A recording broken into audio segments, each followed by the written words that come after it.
with little bits and pieces from the news this week we found interesting. A few things. Let's start with the football last week in Poznan. Legia Warszawa, everybody's favorite team, right, Dave? I don't really have any dog in this fight, to be honest with you. I'm a Liverpool fan, and I'm quite preoccupied with tonight's final. Do you not follow the Polish league very closely? Or? Not really. To my shame, I used to follow a lot more closely, take more of an interest. To be honest with you, who has the time? So last week in Poznan, last match of the season, Legia Warszawa, they're basically... I heard about this. Yeah, this is a great story. They're basically guaranteed of winning the title. Again, away at Poznan, big rivals. And they're up 2-0. Legia Warszawa is up 2-0. And late in the match, the home fans, or the hooligan element, or whoever, they set off these flares and smoke bombs, forcing the referee to call the match. So the referee, sends everybody to the locker rooms, match over, kind of a default or a walkover for Warsaw. Trouble flared up, you might say. Yeah, good one. So the idea, of course, was to deny Legia Warsaw the pleasure, the satisfaction of celebrating at the final whistle on the pitch in Poznan's stadium. So my question for you is, way over the line and ridiculous, or this is what real fans do to protect their team's honor and integrity?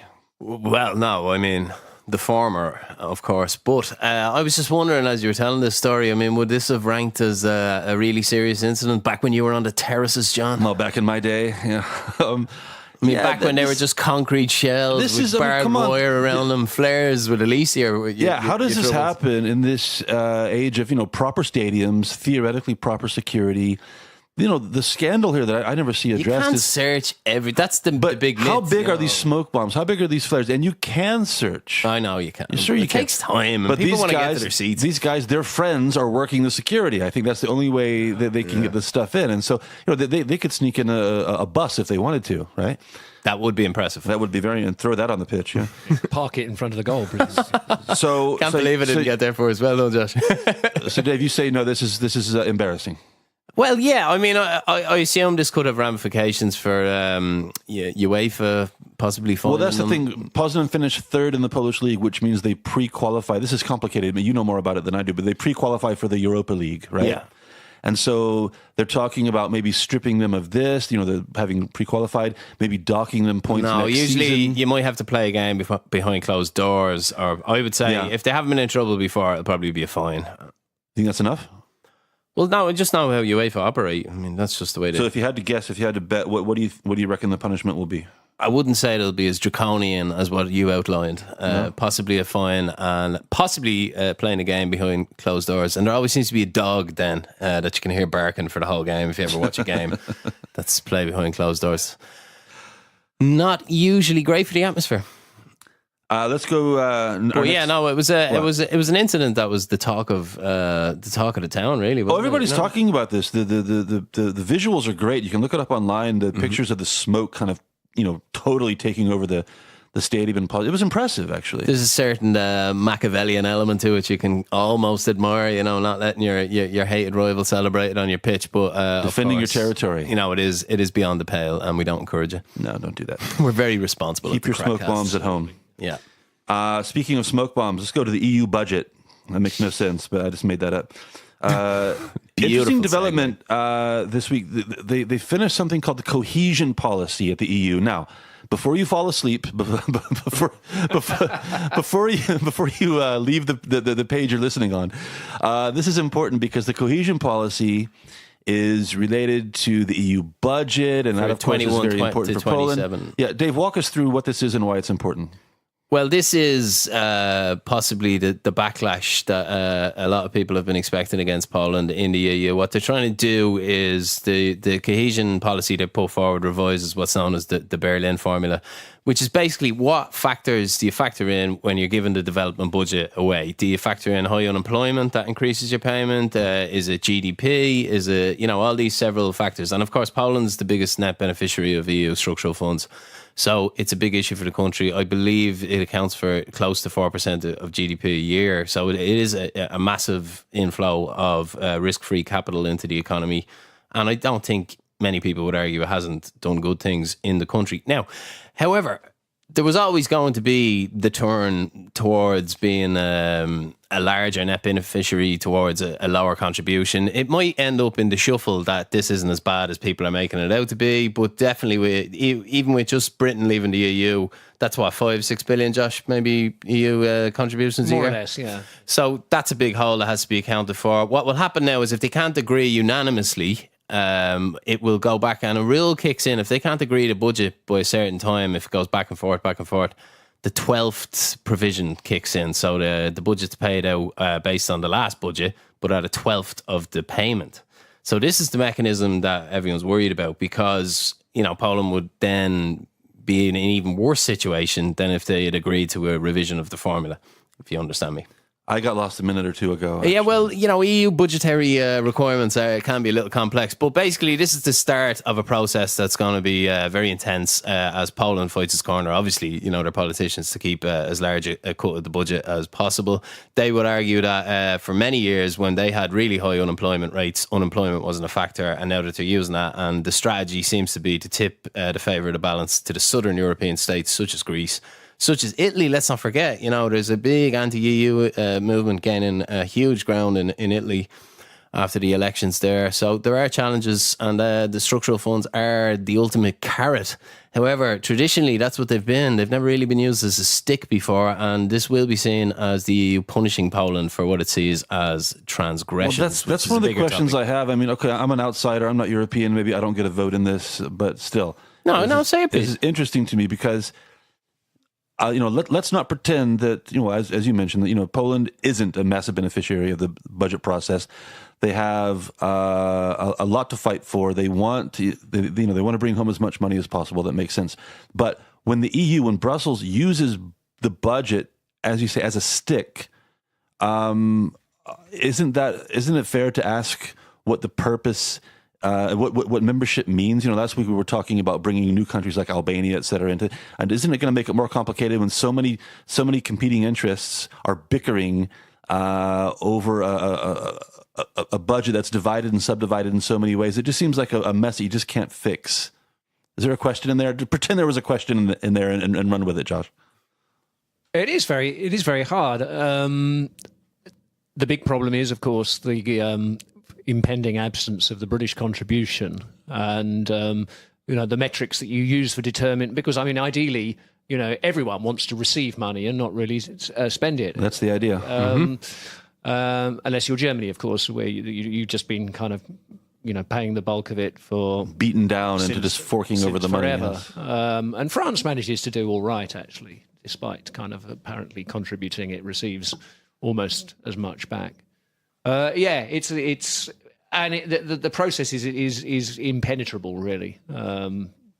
It's political lobbying, jockeying, pork, really, for the constituents. All right, let me ask the dumb outsider question. First of all, I don't think any of us here are real super EU cheerleaders, but we support it to different degrees and maybe in different contexts. But here's my question. Let's say be a super cheerleader, but they're massive sprawling organisations, so obviously there'll always be criticism that will be valid. Let's say there are 10 of us in a room. There are 10 of us in a room, and I go to the other 9 people and collect $10 from everybody.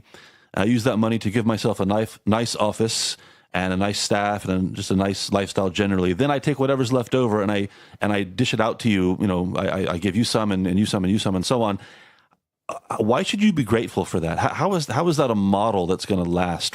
How do you look at that money and say the EU has given us this? Well, and this is a bonus. Don't you remember the money you gave me before I took my overhead out of it and then gave the change back to you? How does that work? Well, people can be surprisingly adult about these things, John. The EU caused a lot of it was very controversial that we were made pay back all junior bondholders when our banks collapsed, and a lot of people in Ireland thought that was the EU kind of back in the Bundesbank, and betraying us. But at the same time, even that never tipped, I would say, the general opinion of the Irish people that our time in need, when structural budgets were really helpful to us, that the EU did an awful lot to bring our economy into the new century and bring it up to date with say Britain. But the British experience, of course, is seen differently by British people. Is a different experience, Yes But or no? in Ireland, the EU is seen very positively for the things it did, like build roads and invest in infrastructure. Okay, but speaking of roads, yes or no, does the EU or can the EU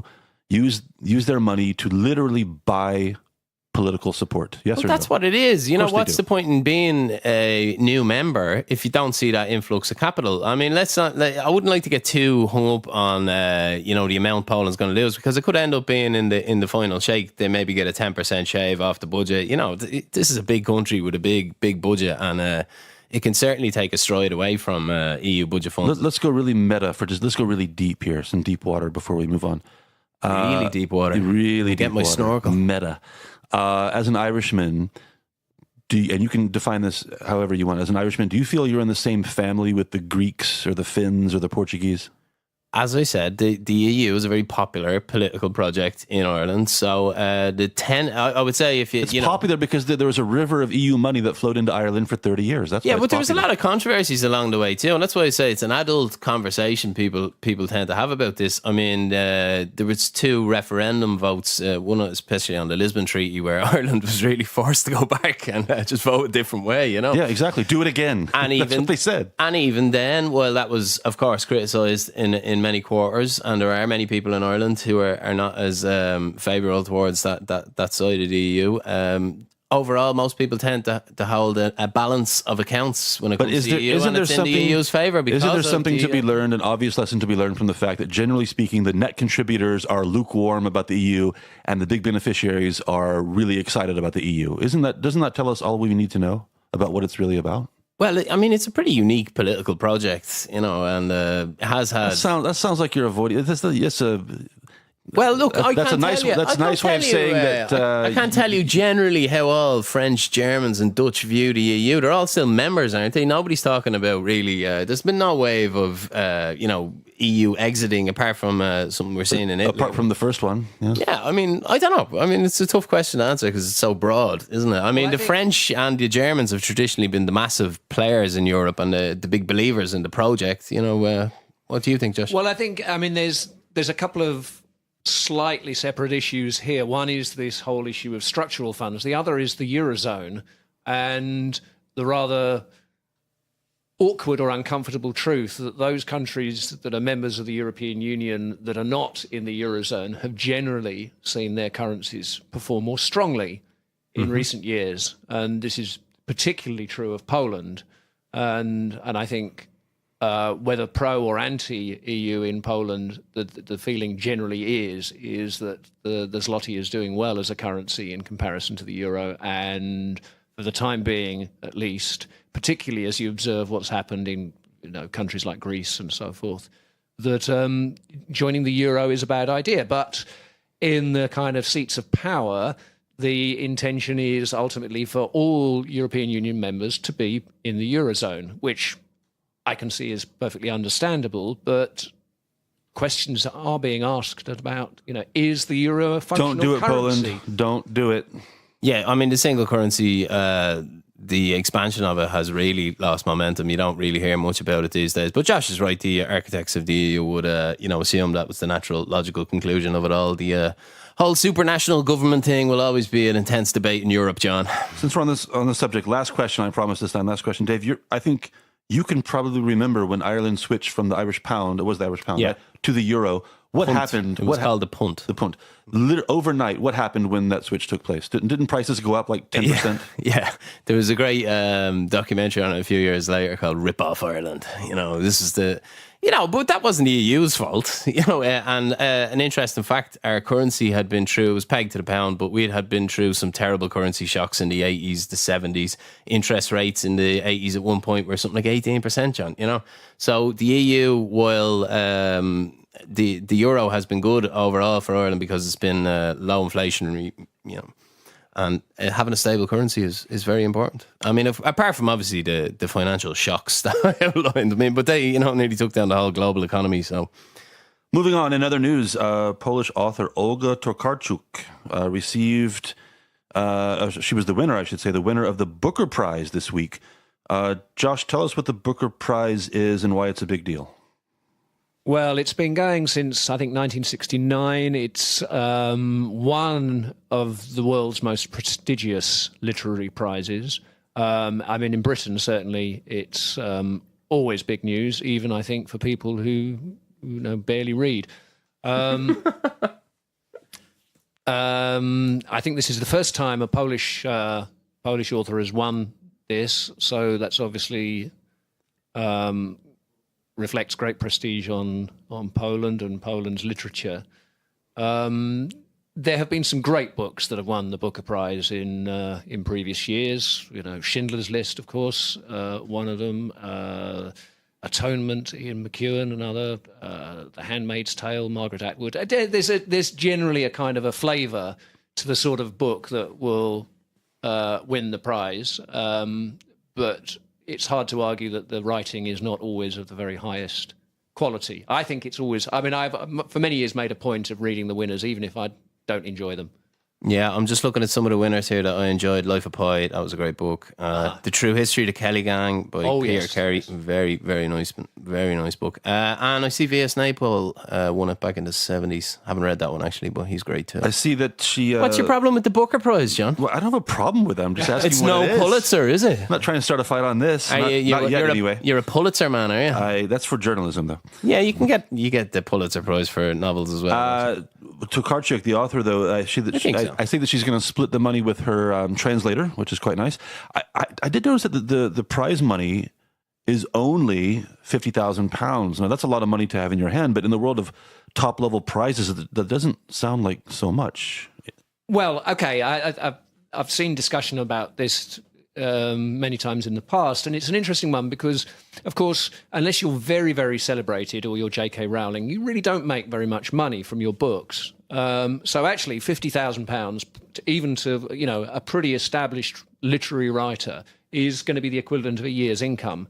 And of course, you'll then get what every writer really needs as the kind of boost to their standard of living, which is the regular reviewing gigs for, the New York Times, the Sunday Times, the Observer. The contract for the next book. Yeah. I mean, enhanced kind of royalties and stuff like that. It is, the longer term benefits are substantial. Last thing in the news this week, and we came across this just a couple of days after we recorded a piece recently on 500 Plus, the government program for supporting to promote having children, and this is a great example of how the KrakCast is ahead of the curve. We are talking about stuff before the so-called mainstream media starts talking about it. Go us. But some statistics released by the Central Statistical Office in Warsaw. Births in Poland increased 5% last year. Now, that is a very big jump. 5% last year, 3.5% the year before that.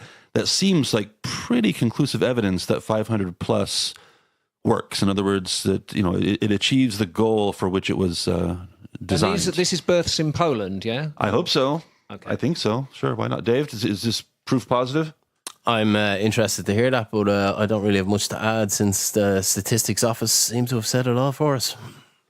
It's there, right there in black and white. Anybody who wants to know. So if you haven't already, go back and listen to our podcast about the 500 Plus program. We talked about all the pros and cons. And if you want to get rich, I should say, if you want to get rich, start having some kids, you can make some pretty good money. After 6 or 7 kids, you're looking at a pretty good salary there. So Yeah. Get to it. And we never said congratulations to Olga for winning the book prize. Congratulations, well done, Olga. Yeah. If you want to come on the KrakCast, give us a call. We'll see what we can do. Your translator, if necessary. Translator, and half that money too. See you next time on the news.